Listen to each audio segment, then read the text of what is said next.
ဒီတခါတော့ကျွန်တော်တို့နိုင်ငံသားတွေအတွက်လှုပ်ရှားနေတဲ့သူတွေအတွက်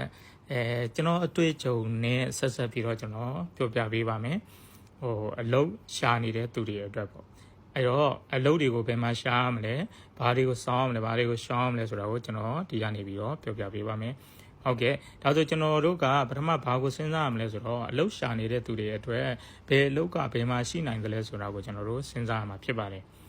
ဟုတ်ပါပြီဒါဆိုရင်စက်ရုံအလုပ်ကိုကျွန်တော်တို့ကရွေးချယ်မယ်ဆိုရင်တော့စက်ရုံအလုပ်ပေါ်တဲ့မြို့တွေကဘယ်မှာလဲဆိုရင်ကျွန်တော်တို့ဘန်ကောက်အနီးတစ်ဝိုက်မှာဖြစ်ပါတယ်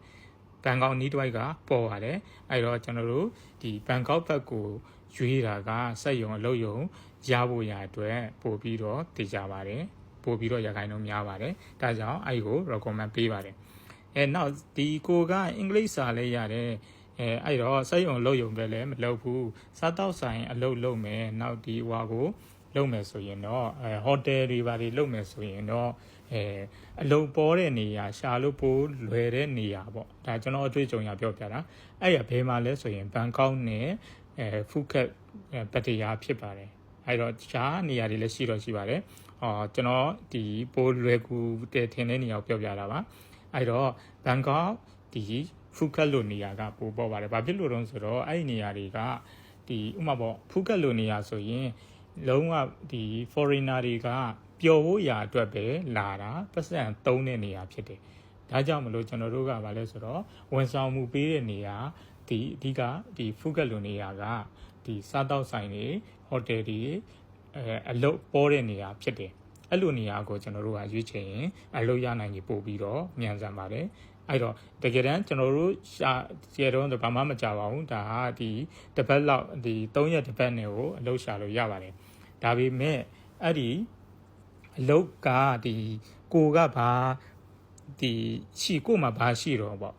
အဓိကဖုကတ်လိုနေရာသွားမယ်ဆိုရင်တော့အင်္ဂလိပ်စာကိုဒီပြောနိုင်တဲ့အဆင့်ပေါ့အဲ့လောက်ထိရထားရင်ပို့ပြီးတော့လွယ်ကူပါတယ်အဲ့တော့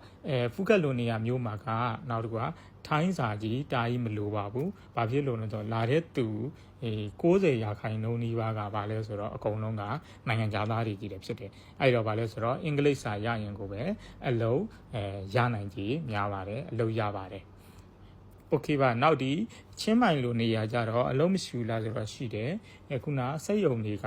စက်ရုံအလုံးမျိုးကရှားတယ်စက်ရုံရှိတာနေတာဟုတ်အဲ့တော့ဖူးကက်လိုနေရာခုန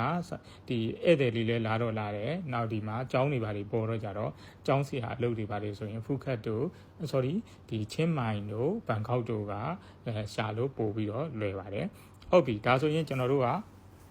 အဲ့ဒီအလုပ်တွေကိုဘယ်မှာရှာမလဲလို့ပြောရင်အခုကျွန်တော်က screenshot လေးတွေနဲ့ရိုက်ပြီးပို့ထားပါတယ်ကျွန်တော်လည်းအဲ့ဒီ group တွေကနေရှာပြီးတော့အလုပ်ရတာဖြစ်ပါတယ်အဲ့တော့အခုပို့ထားတဲ့ဒီ screenshot နဲ့ group တွေကဘာလဲဆိုတော့သူတို့တထေးတွေကိုယ်တိုင်ဒီဘာလဲဆိုတော့ဝန်ထမ်းကိုခေါ်တဲ့ group တွေဖြစ်တယ်အဲ့ဒီတော့ဒီ group တွေကနေရှာပြီးတော့ရနိုင်ပါတယ်ဒါပေမဲ့ကျွန်တော်ပြောချင်တာကကျွန်တော်ကတော့ဒီ group တွေကရှာလို့ရတယ်လို့ပြောထားတယ်အဲ့တော့လူတိုင်းကိုတော့ယုံလို့မရဘူးအဲ့တော့ကိုယ့်ဒီကဒီ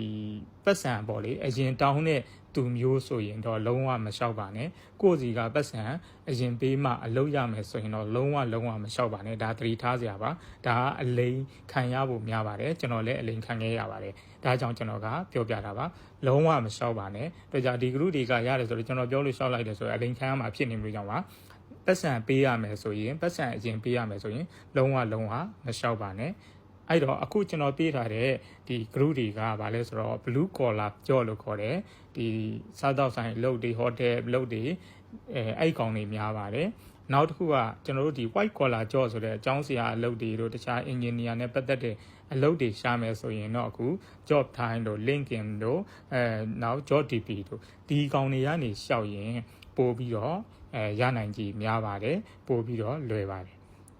ဒါတွေကဘာလဲဆိုတော့ကျွန်တော်တွေ့ကြုံခဲ့တဲ့အတွေ့အကြုံတွေကိုပြောပြခြင်းဖြစ်ပါတယ်ရှာလို့လဲပို့ပြီးတော့ဒီကနေရှာရင်ပို့ပြီးတော့လွယ်ပါတယ်အဲ့တော့ကိုယ်တိုင်သွားပြီးတော့ဒီ hotel တွေကိုမေးလို့ရတယ်လို့ဒီကနေပြီးတော့အရင်မေးပြီးကမှလမ်းပြီးလျှောက်တာလဲအဆင်ပြေပါတယ်ကဲအားလုံး အလောက်ကိုင်းနေအဆင်ပြေကြပါလေဗျ